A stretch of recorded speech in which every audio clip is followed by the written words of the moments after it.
तो हम लोग चैप्टर स्टार्ट करने जा रहे हैं वेस्ट मैनेजमेंट। बहुत इजी चैप्टर है। हमारे जो घर से निकलता है कचरा पचरा है ना, पॉल्यूशन नहीं, वाटर पॉल्यूशन, ठीक है ना, गार्बेज हो गया, और ख़ासकर जो बड़ी बड़ी इंडस्ट्रीज़ होती हैं, बड़ी जो, तो उनका वेस्ट मैनेज कैसा करना है। लाखों हज़ारों घर हैं, सबके घर से निकल रहा है सब वेस्ट, तो उसको कैसे मैनेज करना है, ये बहुत इंपॉर्टेंट है ना। घर से ख़राब खाना हुआ, कचरा हुआ, जो गार्बेज में हम लोग डालते हैं, उसको किस तरीके से मैनेज करना है कि यार ये रिसाइकल हो जाए। क्या हो जाए? रिसाइकल।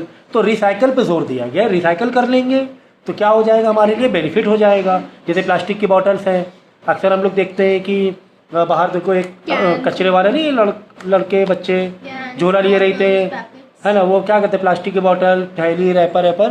क्यों? क्योंकि वो जाता है रिसाइकल होने के लिए, उनको पैसे मिलते हैं उसके, जो हम लोग फेंक देते हैं वो कबाल के पैसे मिलते हैं और रिसाइकल हो जाता है। लोहे का सामान अलग कर दिया जाता है, प्लास्टिक सामान अलग किया जाता है। तो ये इस तरह रद्दी कागज़ का सामान अलग होता है और फिर उसे रिसाइकल किया जाता है। तो यही है हमारा वेस्ट मैनेजमेंट। तो लिक्विड सॉलिड फॉर्म में भी हो सकता है, लिक्विड फॉर्म में भी होता है, अक्सर ऑफकोर्स गैस फॉर्म में होता है, और रेडियो एक्टिविटी फॉर्म में भी होता है। रेडियो एक्टिविटीज़, न्यूक्लियर एक्सपेरिमेंट होते हैं, एनर्जी बनाई जाती है, वहाँ पे रेडियो एक्टिविटी बहुत होती है। इवन हम लोग मोबाइल यूज़ कर रहे हैं या फिर जो भी वायरलेस टेक्नोलॉजी यूज़ कर रहे हैं, उसमें भी रेडियो एक्टिविटीज़ होती हैं हमारे आसपास, है ना। तो यही बताया वेस्ट मैनेजमेंट के बारे में। तो यहाँ पे क्या लिखा है देखो, कह रहा है कि एन एवरेज मैन, एक इंसान generate around 300 to 500 kg of waste per unit. सोचो हम लोग अपने घरों से या काम की दुकानों से 300 से 500 किलो, मतलब डेली अगर लेंगे तो 1.5 किलो, लगभग 1.5 किलो या 2 kg डेली कचरा फेंकते हैं एक इंसान, पर पर्सन, पर होम नहीं, पर फैमिली नहीं, पर पर्सन 1 से 1.5 किलो। यानी घर में 5 लोग हैं तो डेली 5 किलो जा रहा है कचरा बाहर। तो ये है यार। तो अब इतना हज़ारों घर हैं, लाखों लोग हैं, तो ये सब कहाँ ले जाएंगे। एग्रीकल्चर से, हाउस होल्ड से, म्यूनसिपल, कमर्शियल एंड मेडिकल, जो ETC, इन सब बड़ी बड़ी इंडस्ट्रीज से भी कचरा सब निकलता है, ठीक है। It has been observe that urban areas generate more waste than the rural area, क्योंकि अर्बन एरियाज में एक तो फैक्ट्रीज और इंडस्ट्रीज भी होती हैं और साथ में पॉपुलेशन भी ज़्यादा होती है, पॉपुलेशन भी ज़्यादा होती है। तो डेफिनेटली पॉपुलेशन ज़्यादा होगी तो वेस्ट मैनेजमेंट भी ज़्यादा होगा। अर्बन एरियाज़ में, शहरों में लिक्विड वेस्ट होता है, कहाँ से, सीवेज से निकलता है, टेनरीज, टेक्सटाइल, सीवेज मतलब सीवर लाइन होती है, वहाँ से, टेनरीज से, टेक्सटाइल से, फैक्ट्री से, हर जगह से निकलता है। अगर हम गैस की बात करें, भाई सॉलिड तो हम लोग कचरे डब्बे में डाल लेते हैं, लिक्विड वाला सीवेज से चला जाता है, ठीक है। और गैस तो गैस उड़ रही है, गैस तो उड़ रही है, कहाँ से गैस निकल रही है, फैक्ट्रीज, पॉल्यूशन, ऑटोमोबाइल, गाड़ियाँ, व्हीकल। तो ये है ना, व्हीकल कितनी हो गई हैं दिल्ली में, देखो स्मोक हो जाता है, स्मोक प्लस फॉग, तो ऐसा दिखता ही नहीं कुछ।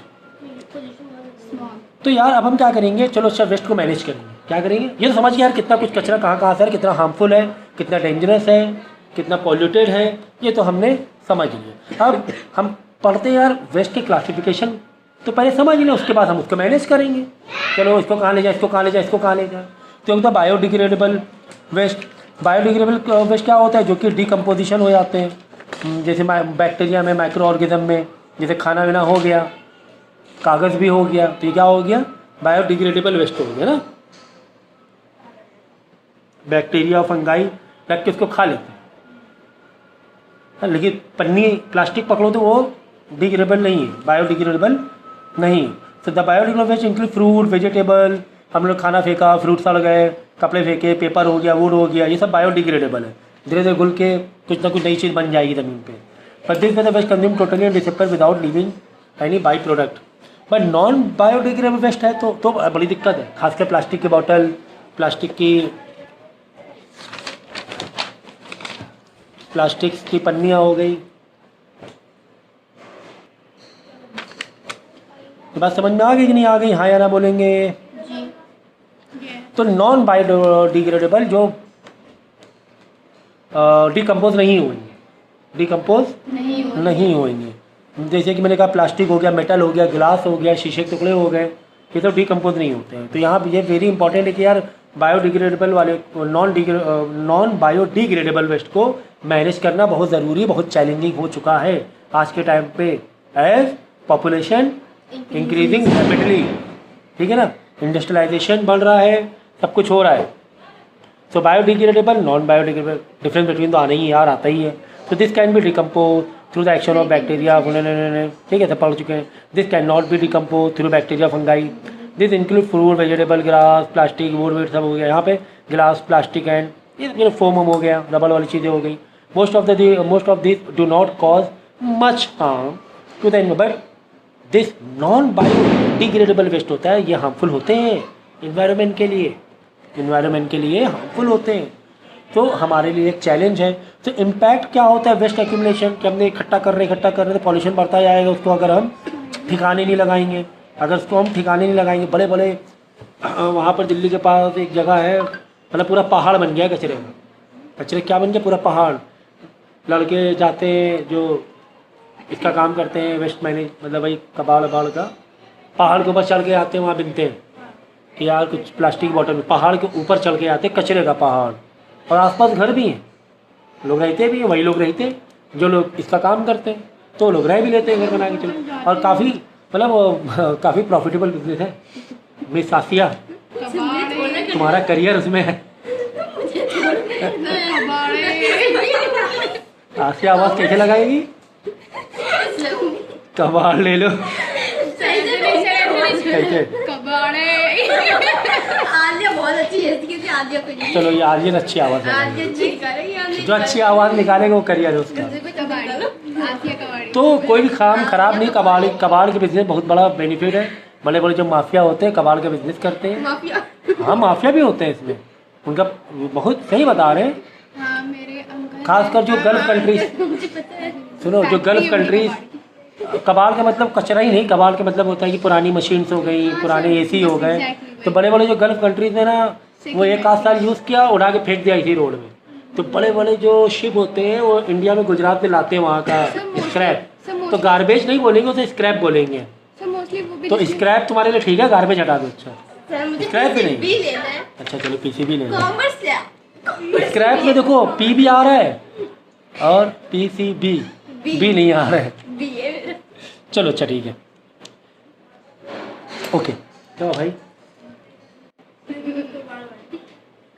तो ओके, तो ये तो था हंसी मजाक, लेकिन ये ज़रूरी टॉपिक है कि ऐसे लोग भी होना चाहिए कि यार जो गार्बेज को, भाई हमारे घर पे देखो कबाड़ वाले नहीं आते, प्लास्टिक की बोतल हम लोग देते बेच देते, चलो कुछ पैसे मिल जाएंगे।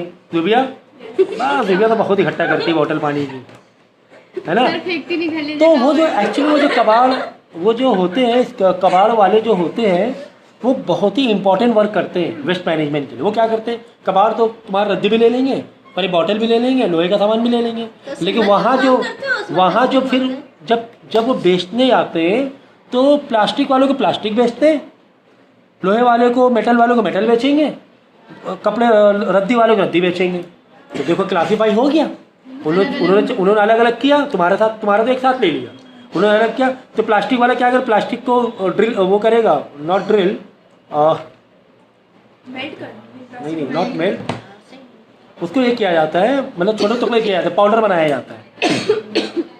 क्या बनाया जाता है, पाउडर मशीन में डालकर एकदम क्रश कर दिया, हाँ क्रश किया जाता है, क्रश, तो क्रश करके पाउडर बन जाता है। वही पाउडर से देखो अक्सर आप मार्केट में जाओगे, कुछ सस्ते प्लास्टिक के सामान मिलते हैं, अक्सर वो काले या गहरे कलर के होते हैं, लेकिन बहुत सस्ते मिलते हैं। उनके वो देख के मालूम पड़ जाता है कि उसमें जो पाउडर यूज़ हुआ है वो पुराना यूज़ हुआ, क्योंकि उसमें कलर में उतनी अच्छी चमक नहीं होती है, क्योंकि सारे कलर सारे टाइप के प्लास्टिक में लाया, हल्के गहरे सब, और कोई भी एक कलर भर के डाल दिया, तो वो फिनिशिंग नहीं आती, लेकिन वो सस्ते बहुत सामान मिलते हैं।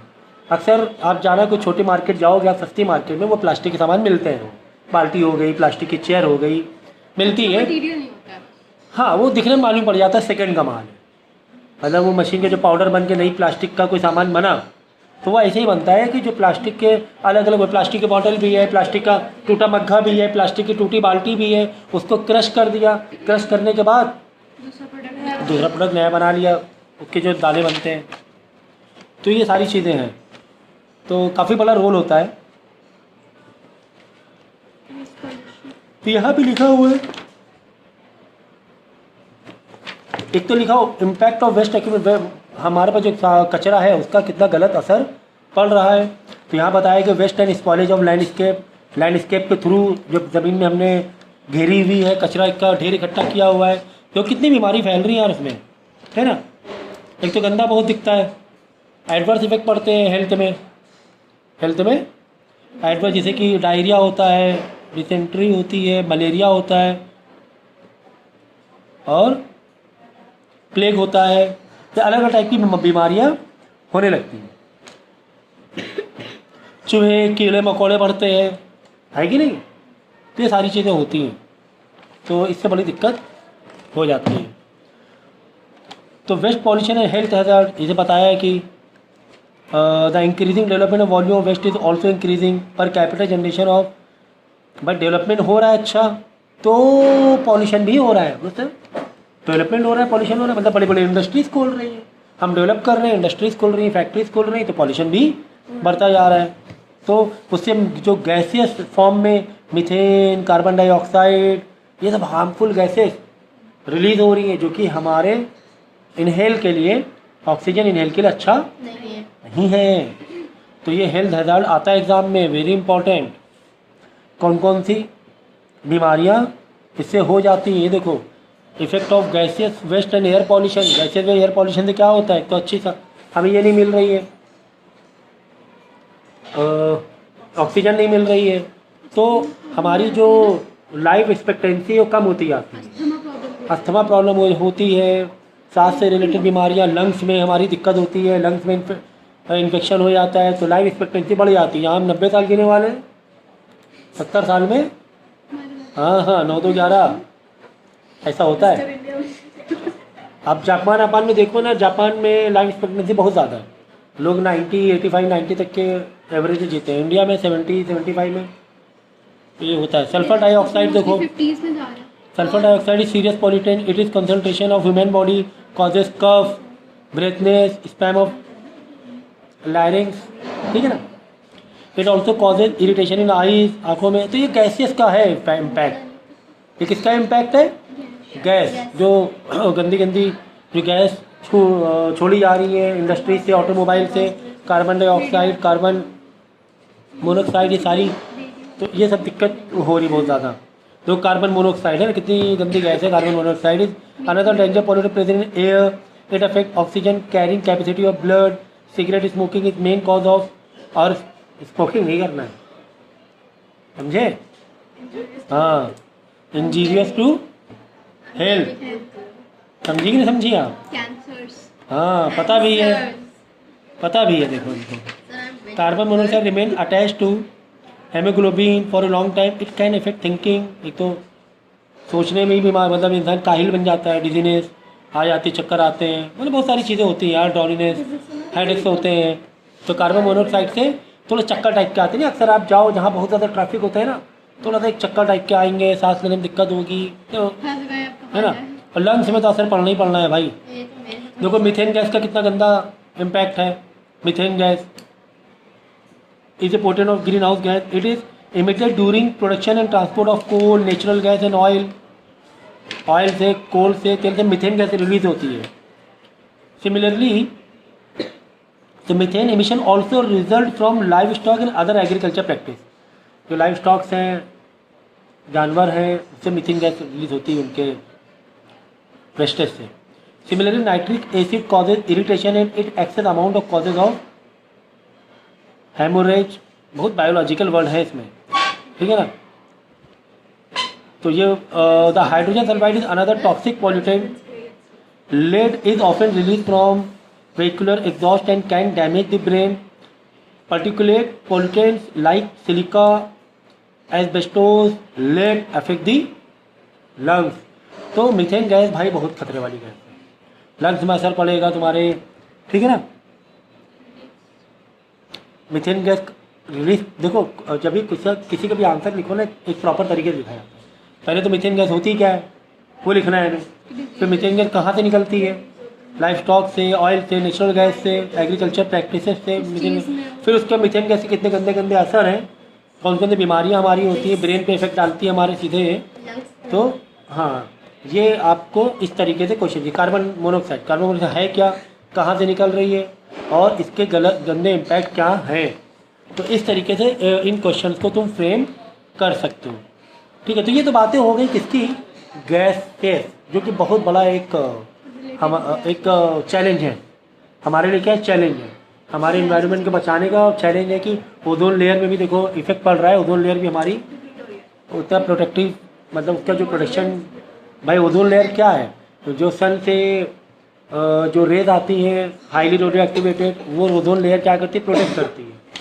अगर ओजोन लेयर की जो लेयर है उसकी थिकनेस कम हो जाएगी या वो इतनी स्ट्रांग नहीं रहेगी, तो सूरज की रोशनी अगर हम डायरेक्ट ले लेंगे तो भाई बहुत दिक्कत होगी, मुश्किल हो जाएगा जीना। Effect of solid waste. अब सॉलिड वेस्ट की क्या इफेक्ट है, एक तो बदबू बहुत आती है, कीड़े मकोड़े बहुत आते हैं, तो इससे डेंगू, भाई डेंगू नहीं हो रहा है आजकल, डायरिया, मलेरिया, ये सारी चीज़ें होती हैं। ठीक है, मॉस्किटो, इंसेक्ट्स, ये सारे फैलते हैं, उल्टी आती है। आजकल देखो कितना ज़्यादा वायरल फैला हुआ है इसी वजह से। Because of mosquitoes. Effects of water pollution. अब देखो वाटर पॉल्यूशन के क्या इफेक्ट हैं, पानी गंदा पियेंगे तो हमारी हेल्थ अच्छी रहेगी, नहीं रहेगी।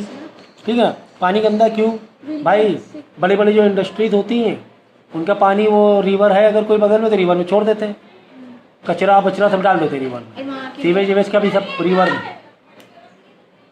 यमुना नदी भी देखो, दिल्ली और उधर आगरा के साइड से कितना कचरा है यमुना नदी में, है ना। अभी गंगा अभियान चल रहा है, गंगा नदी इतनी ज़्यादा पॉल्यूटेड हो गई कि गंगा अभियान चल रहा है, अरबों खरबों रुपए, हज़ारों करोड़ रुपए प्रोजेक्ट है वो गंगा क्लीन का। ठीक है, effects of metal in waste. Metal का भी इफेक्ट है, मैनी प्लास्टिक गुड्स है, harmful metal like cobalt, lead, copper and chromium.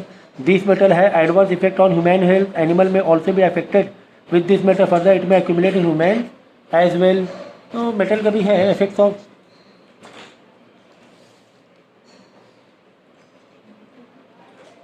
ठीक है, तो ये हाँ वाटर पॉल्यूशन देखो, एयर, सॉलिड, वाटर, ये तीन मेन है।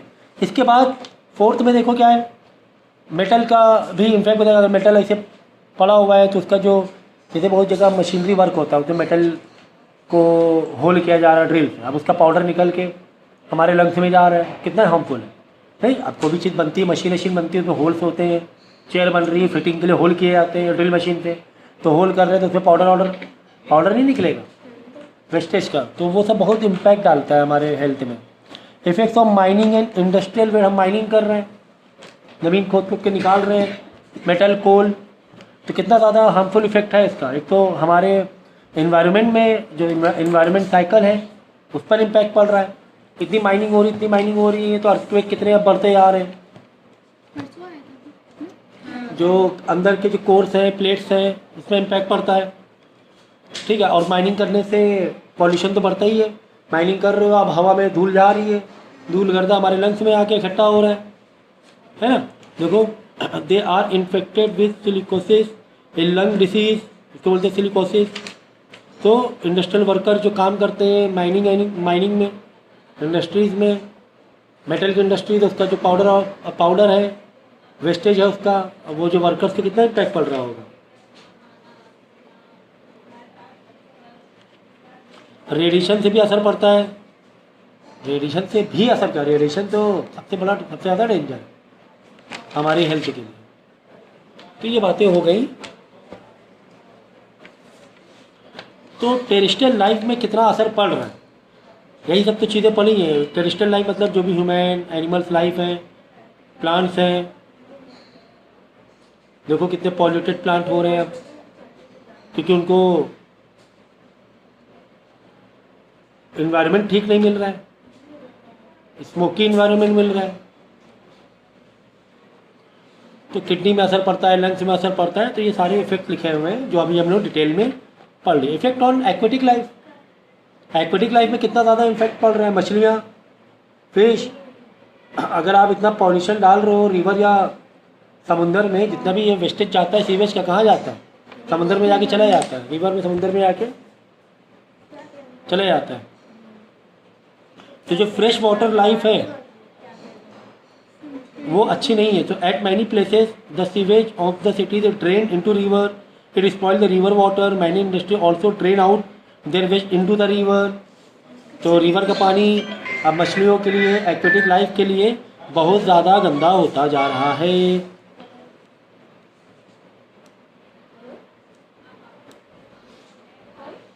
बहुत से केमिकल रिलीज किए जाते हैं जो हमारे पी, अब वही अगर हम रिवर का पानी गांव वाले पी रहे हैं, रिवर तो आगे बढ़ती जा रही है, तुमने यहाँ पे डाला गंदा पानी या फिर केमिकल रिलीज किया फैक्ट्री से, आगे चल के गाँव आ रहा है वही रिवर, तो गांव से लोग डायरेक्ट रिवर का पानी पीते हैं। जो कैटल्स होते हैं उनके, लाइव स्टॉक्स होते हैं उनके, गाय भैंस भेड़ बकरी, तो उनको भी बहुत दिक्कत होती है ना। पॉल्यूटेड वाटर पीने से लाइफ एक्सपेक्टेंसी कम हो जाती है, तरह तरह की बीमारी हो जाती है, तरह तरह की बीमारी हो जाती है। तो एक्वेटिक लाइफ में बहुत ज़्यादा इम्पैक्ट पड़ रहा है। पहले हम लोगों ने क्या पढ़ा, अलग अलग टाइप के पॉल्यूशन, अब क्या पढ़ रहे हैं, उन पॉल्यूशन की वजह से जो हम लोगों पर असर पड़ रहा है वो इफेक्ट पड़ रहे हैं हम लोग। ठीक है, marine life, aquatic life, marine life, marine life में और aquatic life में क्या डिफरेंस है? सेम ही है। देखो जो उसी का पॉइंट ये है, सब पॉइंट मरीन मतलब वही पानी से ही हो गया। ओशियन, जो बड़े बड़े ओशियंस हैं वो पॉल्यूटेड होते जा रहे हैं। भाई फ्रेश वाटर तुम्हारा रिवर्स हो गया, फिर रिवर वाटर हो गए और लेक्स हो गए, और ये तुम्हारा मरीन लाइफ पूरा ओशियंस हो गए। मरीन लाइफ में काफ़ी इम्पैक्ट पड़ रहा है। ठीक है, धीरे धीरे समुंदर की बहुत सारे चीज़ें पाई जाती थी, बहुत सारे लाइफ स्टॉक पाए जाते थे, कुछ तो लाइफ स्टॉक ख़त्म ही हो गए। अब अलग अलग टाइप की मछलियाँ थी, अब तो मछलियाँ अब रही मिलती ही नहीं है। अब आज समुंदर में व्हेल मछली कितनी है, बहुत कम बची है कि नहीं है। आसिया गई थी देखने में, नाचे मेरे नाम पर चुप है। आसिया जमान पे जल्दी आ गए ना। तो जूबिया के लिए होड़ को बहुत घुमा कैसे करना पड़ेगा। जूबिया, आलिया, आलिया अलीना, वो कंफ्यूज होते हैं ना नाम, एक आलिया अलीना, आसिया है, वो जल्दी आए जा रहे हैं। आस पास देखो, तुम मेरे आस पास हो तो आस पास आसिया पासिया। नाम नहीं बिगाड़ा था। अच्छा चलो, नाम नहीं बिगाड़ेंगे। ये अच्छा पॉइंट बोला है। देखो तुम्हारा लेक्चर रिकॉर्ड कर रहे हैं ना, तुम्हारा जब आगे चल के अगर बाई चांस वीडियो समझो वायरल हो गया, समझो तो हर और क्या, आसिया को हर कोई सर्च करे, कमेंट पास करेगा। मेरे ही वाइरल होगी। हाँ भाई, आसिया कौन है, who is she, who is that talented girl, reveal her face, everybody wants to know, reveal her face। Comment में मैसेज आएगा, रिवील द पिक्चर ऑफ आसिया। फिर ट्रेंड करने लगेगा। फिर बुक में भी लिखा है आसिया फलक, कहीं कहीं बीच बीच में। तो मैंने लिखा है। सो ये बातें थी मरीन लाइफ और एक्वेटिक लाइफ। और टेरेस्ट्रियल लाइफ तो यार हमारी बहुत ज़्यादा इम्पैक्ट पड़ ही रहा है, प्लांट में भी, ह्यूमन लाइफ पे भी, पूरा टेरेस्ट्रियल लाइफ हो जाएगा। तो मरीन लाइफ क्यों रिस्क में है भाई, कॉजेस वही बताया है कि भाई समुंदर के अंदर से क्या हम लोग ऑयल ड्रिल करते हैं, है ना, तेल निकालते हैं, अब वो लीकेज हो जाता है, ठीक से नहीं हम लोग ये करते हैं, तो उससे क्या मरीन लाइफ डिस्ट्रॉय हो जाती है। अक्सर बड़े बड़े जो ऑयल के टैंकर होते हैं, कार्गो शिप, डूब जाते हैं, लीक हो जाते हैं, डूब जाते हैं। अभी एक केस हुआ था कुछ साल पहले, कई हज़ार स्क्वायर किलोमीटर में समुद्र पानी ख़राब हो गया था, फिर अभी तक के उसकी क्लीनिंग की जा रही है, क्योंकि ऑयल की डेंसिटी कम होती है ना, तो ऑयल है ना पानी के ऊपर आ जाता है, तो उसकी भी क्लीनिंग की जा रही है। यही लिखा हुआ है एक्सीडेंट के बारे में, accidental and deliberately. Oil spill क्या होते हैं? हम लोग फेंकते हैं ना तेल, जो भी गंदा होता है भाई, ऑयल निकाला, उसमें गंदा मटेरियल जो भी निकला, मिक्स नहीं होता, लेकिन आता तो है, ऑयल में रहता तो है, मिक्स नहीं होता है, मतलब क्या है, चिकना हो जाता है, लेकिन लेकिन ऊपर ऑयल की परत हो जाती है तो भाई वो एक एक्वेटिक लाइफ तो रहती है ना, मछलियाँ ऊपरी सतह में नहीं रहती है क्या, रहती है ना। एक कुछ जो पार्ट है वो तो, जो कुछ उसके ऑयल है, ऑयल तो कई कंपोनेंट से मिलकर बना, तो कुछ कंपोनेंट तो नीचे आ ही जाएंगे, अब तुम मतलब क्या है कि ये पानी पीना है, तुमने डाल लिया उसके ऊपर पेट्रोल, तो पेट्रोल ऊपर आ गया, तुम सोचो पेट्रोल हटा के पानी पी लोगी? उसके लिए नीचे अब- पंप लगा रखा है, नीचे से निकल आप बताओ, आपने सोचा कि चलो पानी तो ऑयल तो ऊपर ही ऊपर रहना है, नीचे का फ्रेश तो वाटर है, तो नीचे एक्वेटिक लाइफ में तो कुछ असर नहीं पड़ रहा है। फ्रेश वाटर इस बार जूबिया, ये जूबिया का सवाल है। पहले पेट्रोल तो आप क्या करोगे? फिर पानी पी पेट्रोल केरोसिन लगा का देना। ऊपर से पेट्रोल का पानी फेंक दोगे, बाद में पानी पियोगे क्या? नहीं नहीं पी सकते पानी को, क्योंकि कुछ कंपोनेंट्स होते हैं वो मिक्स हो ही जाएंगे ओवरऑल। ठीक है, अब उसके लिए पूरा रिसर्च में जाना पड़ेगा। डम ठीक है, तो ये पढ़ा हुआ है, ये रिपीट ज़बरदस्ती घुमा के रिपीटिंग दी हुई है। ऑलरेडी एक्वेटिक लाइफ या मरीन लाइफ क्यों डेंजर में है, ये हम लोग पढ़ चुके हैं कि वाटर पॉल्यूशन की वजह से। वाटर पॉल्यूशन बताया इंडस्ट्रीज से आ रहा है, हमारे सीवेज से जा रहा है। अगर हम समुंदर की बात करें, मरीन तो समुंदर के लिए एक स्पेसिफिक टॉपिक दे दिया गया ओशियन के लिए, कि हम लोग ऑयल ड्रिल कर रहे हैं, कचरा वचरा उधर ही फेंके जा रहे हैं ऑयल का। ठीक है, जब हम ऑयल को फिल्टर करते हैं, बड़े बड़े प्लांट वहीं लगे रहे तो वहीं फिल्टर हो जाता है। जब फिल्टर किया जाता है तो वहीं पे फेंक दिया कचरा, या बड़े बड़े क्रूड ऑयल के जो शिप होते हैं जो दूसरे कंट्री में आ रहे जा रहे ले जा रहे, वहाँ लीकेज हो गया या फिर कोई डूब गया शिप, तो इससे भी काफ़ी दिक्कत होती है। Dumping of industrial waste, industrial जो वेस्टेज होता है वो भी ओशन में लोग डंप कर देते हैं, डंपिंग फेंक देते हैं। ठीक है ना, जैसे mercury, dioxin, radio activity material which contaminate the water of the ocean. ठीक है, डंपिंग ऑफ ह्यूमन वेस्ट, हाँ ह्यूमन वेस्ट को भी डंपिंग किया जाता है। जो सीवेज से जा रहा है हमारा कचरा, प्लास्टिक, डिस्पोजल ऑफ अनट्रीटेड और partially treated sewage water into the ocean called garbage dumping. एक होता है इंडस्ट्रियल डंपिंग, एक होता है गार्बेज डंपिंग, जो भी सीवेज के थ्रू जा रहा है समुंदर में।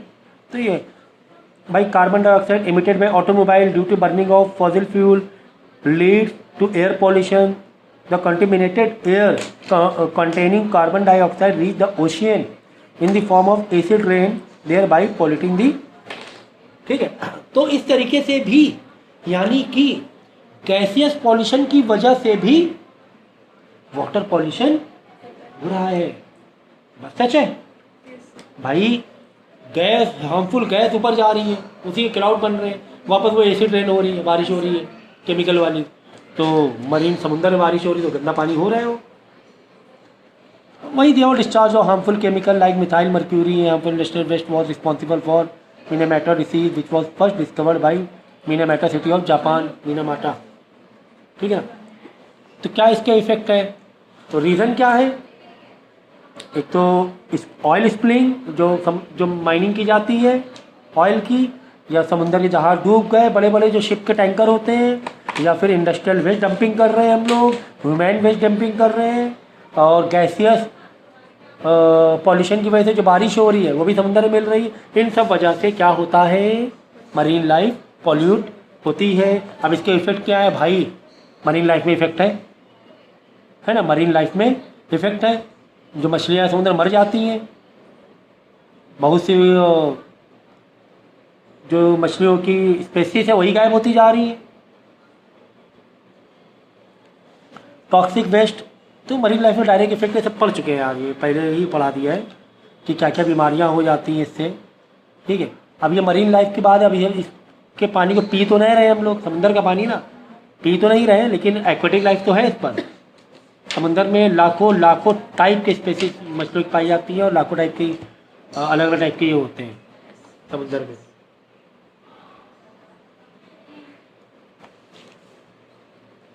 चलो अब काम की बात की जाए। काम की बात क्या है? Waste manage. ज़रूरत क्यों है? एक्वेटिक लाइफ को बचाना है, हमारी लाइफ की एक्सपेक्टेंसी बढ़ाना है, हम लोगों को हेल्दी बनना है, ये ज़रूरत है। ठीक है ना, ये क्या ज़रूरत है? तो मेथड देखो वेस्ट मैनेजमेंट, पहले हम देखेंगे सॉलिड वेस्ट को कैसे मैनेज करना है, फिर लिक्विड वेस्ट को कैसे मैनेज करना है, फिर गैसियस वेस्ट को या गैसियस पॉल्यूशन कैसे मैनेज करना है। तो सॉलिड वेस्ट देखो, सेग्रीगेशन, डंपिंग, कंपोजिंग। सेग्रीगेशन का मैंने बताया था मैंने, जैसे कबाड़ वाला आया, हमने क्या दिया, प्लास्टिक सब कुछ बेच दिया, उसने क्या, प्लास्टिक अलग, मेटल अलग, कागज़ अलग, तो यही बोलते हैं सेग्रीगेशन। तो हमें भी इतना ये होना चाहिए कि भाई हर कुछ तो कबाड़ वाला ले नहीं रहा है। खाना ख़राब है, उसको कहाँ फेंके, प्लास्टिक है और साथ में खाना, प्लास्टिक की थैली सब एक साथ रख दिया, ऐसे नहीं करना चाहिए। अगर कोई बायोडिग्रेडेबल वाला है वेस्ट तो उसको अलग एक डस्टबिन बनाओ और नॉन डिग्रेडेबल वालों का अलग डस्टबिन बनाओ, जिससे वो कबाड़ वाला ले जाए, colour scrap red and green. Vendor वो ले जाए, और जो बायोडिग्रेडेबल है उसको तुम दे दो, खाना जानवरों को दे दो, या कुछ इस तरह कर सकते हो, मैनेज कर सकते हो। होता है क्या, बोले प्लास्टिक सब कुछ डाल दिया, प्लास्टिक इसमें डाल दिया, खाना भी इसमें डाल दिया, बाहर जाके कचरे में हमने डाल दिया, तो जो प्लास्टिक रीयूज़ हो सकती थी वो भी रीयूज़ नहीं हो पा रही है अब। तो सेग्रीगेशन मतलब अलग अलग छटाई बिनाई करना, डंपिंग डंप करना सही जगह पर, कंपोस्टिंग उसको कंपोस्ट करके नई चीज़ बना लेना है, इंक्लिनेशन। लिक्विड स्टेट क्या होता है, इफ्लुएंट ट्रीटमेंट बिफोर डिस्चार्ज, पहले से ही फिल्टर कर दो, है ना, कुछ इस तरह करके उसको यूज़ करने लायक बना लो, ठीक है, डिस्चार्ज करने से पहले तो मैक्सिमम यूज़ हो जाए। फिर गैसेज स्टोर को use of scrubber and electrostatic precipitators, तो ये भी हम लोग पढ़ेंगे आगे। तो सेग्रीगेशन का मतलब मैंने बता दिया है कि सेग्रीगेशन में हम लोग को क्या करना होता है, क्लासीफाई करना होता है कि यार गार्बेज का, फूड का जो गार्बेज अलग रख दो, डेब्रीज का अलग कर, डेब्रीज ईंटें पत्थर उसका अलग ये करो भाई, सॉलिड वेस्ट बनाओ, ट्रीज प्लांट का अलग सॉलिड बनाओ, डेड एनिमल का अलग बना दो, ताकि ऐसी ज़मीन में डाल दो कि वहाँ की प्रोडक्टिविटी बढ़ जाए, खाद कैसे काम आ जाए, dead animals. Industrial waste like chemicals हो गए, ये सारे क्या अलग अलग टाइप के सॉलिड वेस्ट हैं, इतने सारे वेस्ट हैं सॉलिड के, इनको सेपरेट आप ये करो, ट्रीट करो, ठीक है ना। तो इस तरह सेग्रीगेशन में अलग अलग तुमने कर दी, तो जो जिसके काम के लायक होगा वो उस लायक काम के, आज जैसे प्लास्टिक फिर से ये होकर पाउडर बन के फिर से यूज़ हो जाएगी अगर आपने सेग्रीगेशन किया है तो। डंपिंग क्या हुआ, छोड़ो। अब डंपिंग, तो डंपिंग हमें ऐसी नहीं मतलब घर के बाहर कर दिया डंपिंग, हमें डंपिंग ऐसे ही करनी चाहिए जहाँ पे एरिया बना हुआ है, स्पेसिफाइड है। So dumping in the activity of depositing waste in an area and every city resident produce tons of waste every year, ठीक है, हर साल लाखों करोड़ों लाखों किलो वेस्ट जा रहा है। तो ऐसे ही डंप करना चाहिए जहाँ पे एक प्रॉपर ओपन जगह बनी हो, आसपास रेजिडेंशियल ना हो। ध्यान नहीं है क्या आपका, ऐसे एक डंपिंग एरिया बनना चाहिए जहाँ पर आसपास रेजिडेंशियल ना हो, तो लोगों को बाद में वेस्ट मैनेजमेंट कर दिया जाएगा, इसको ग्रिल करके कई कई कई चीज़ें बनाई जाती हैं, गैसेज भी बनाई जाती है।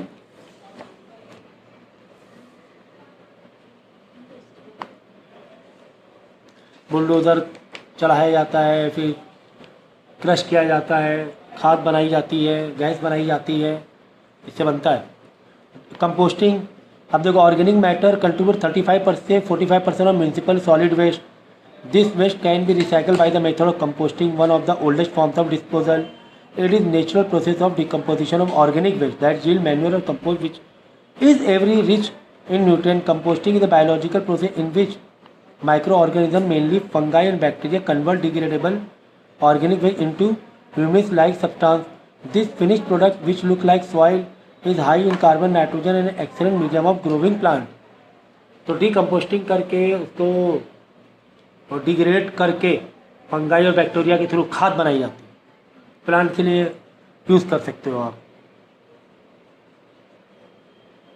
तो द ऑर्गेनिक फर्टिलाइज़र कैन, है ना, फर्टिलाइज़र के रूप में यूज़ किया जाता है। Instead of chemical fertiliser it is better specially when use.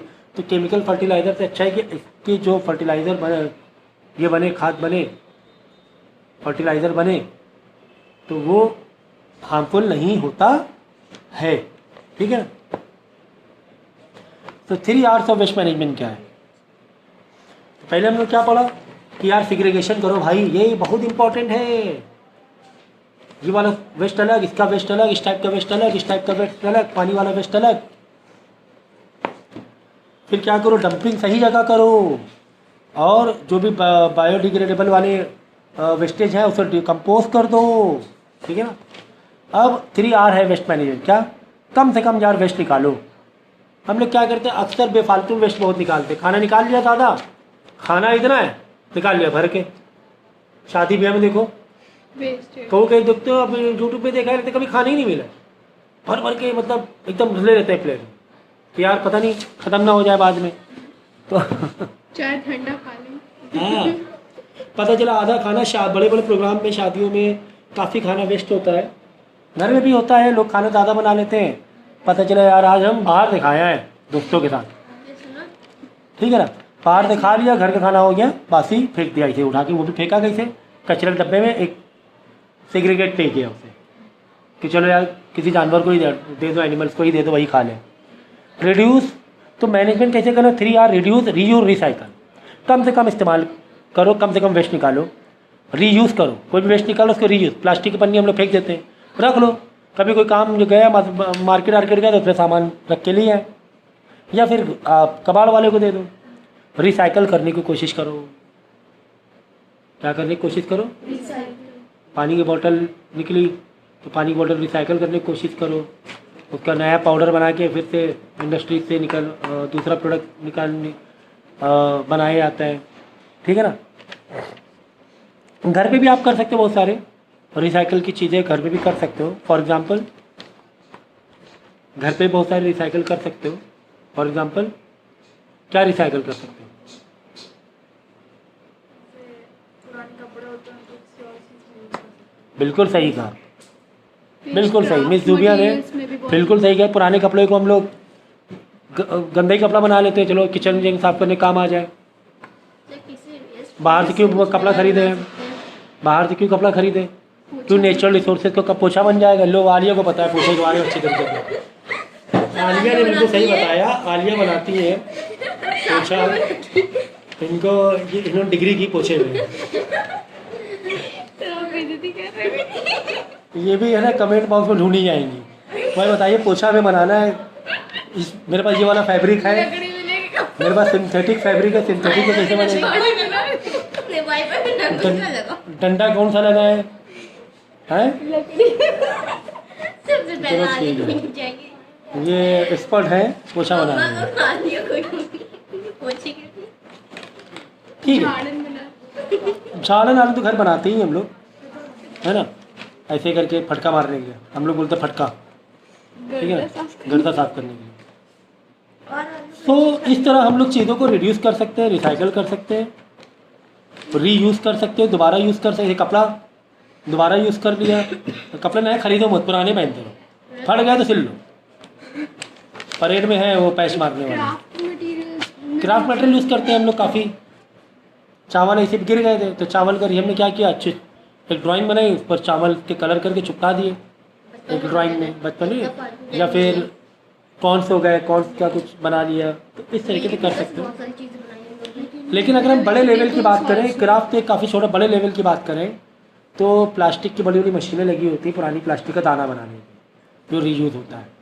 कपड़े की भी बड़ी बड़ी होती है, कपड़े के जो फैक्ट्री से जो कपड़ा निकलता है कतरन, हम लोग का कपड़ा तो कुछ नहीं ज़्यादा वेस्ट निकलता है, हम लोग अक्सर गरीबों को दे देते हैं, है ना, मतलब जो मांगने वाले होते हैं उनको पुराने कपड़े दे दे आते हैं। चलो ठीक है।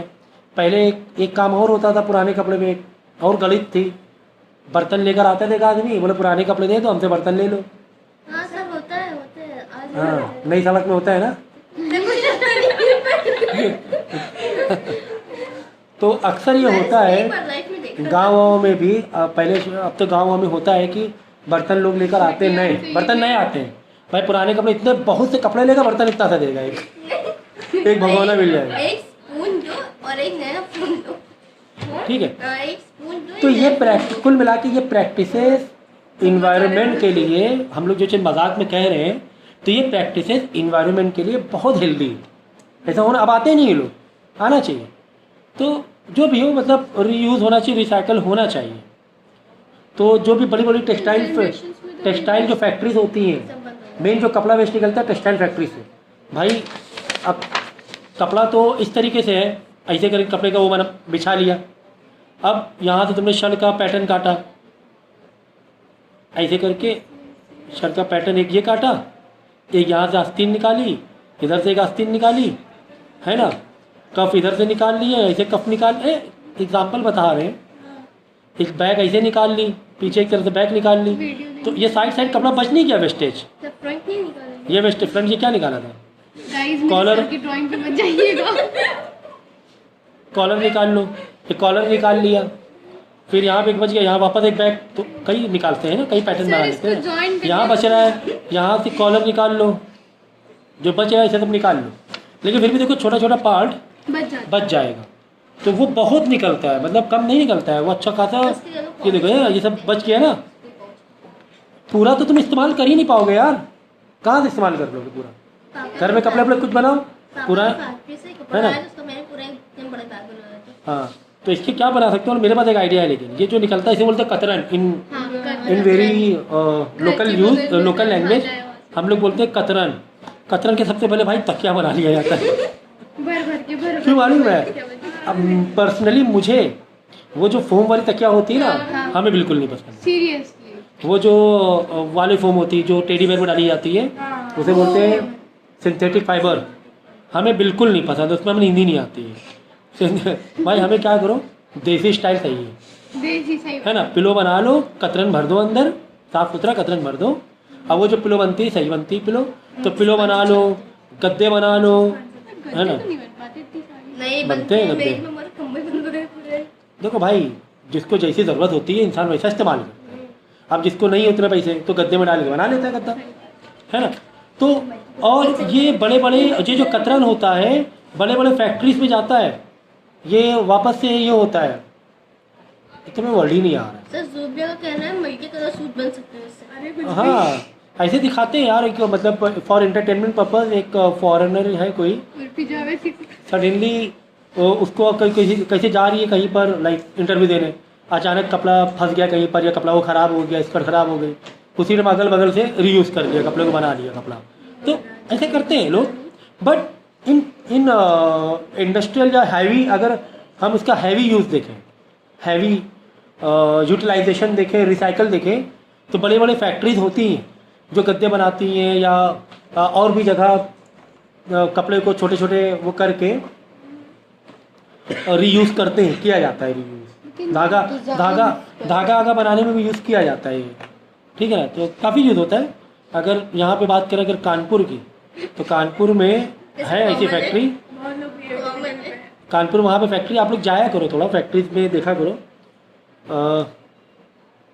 इफ्तिखाराबाद के बाद है एक अभी याद नहीं आ रहा है, तो वहाँ पर है ऐसे कतरन के बड़े बड़े गोडाउन है, तो यहाँ पे रीयूज़ होता है, तो ऐसा करना चाहिए। कुल मिला के मजाक में काफ़ी सारी अच्छी अच्छी बातें हो गई, पापा की फैक्ट्री जाती है। तो ये हो गया रिसाइकल वाली बातें।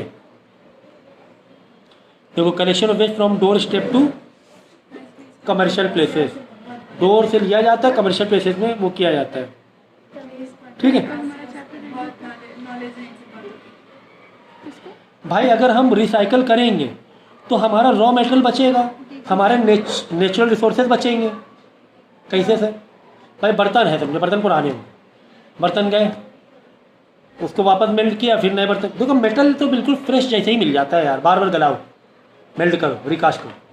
प्लास्टिक का तो फिर भी एक ये होता है थोड़ा पुराना, लेकिन मेटल तो कलर डिफरेंस मेटल आप दुकान में, मेटल दुकान में जाओगे ना, आप पता नहीं कर पाओगे कि वो वापस मेल्ट होके कि नया है बिल्कुल, वो जैसे है ना। तो मेटल को है ना, मेटल को तो समझ में आ गई बात। वो लाने नहीं, so reduce environment impact arising from waste treatment. भाई अगर आप रीयूज़ करोगे, रिसाइकल करोगे, तो कितने अच्छे अच्छे फ़ायदे हैं। तो हमारा, हाँ तुम्हें ये मेटल पे था, अब बर्तन समझो तुम्हारे रीयूज़ नहीं कर रहे हो पुराने बर्तन को, तो बार बार माइनिंग होकर नया मेटल निकाल रहे हो, तो नेचुरल रिसोर्सेज कम नहीं हो रहा हमारा अर्थ का, वो रिसाइकल करो, प्लास्टिक को रिसाइकल करो। बात समझ में आई कि नहीं आई? तो रिसाइकल करना चाहिए, रीयूज़ करो, फिर से इस्तेमाल करो, वही रिसाइकल करो, रीयूज़ करो, ठीक है ना। तो चैप्टर यहाँ पे ख़त्म होता है, काफ़ी इजी चैप्टर, काफ़ी हमारी ज़िंदगी से जुड़ा हुआ था, ठीक है ना।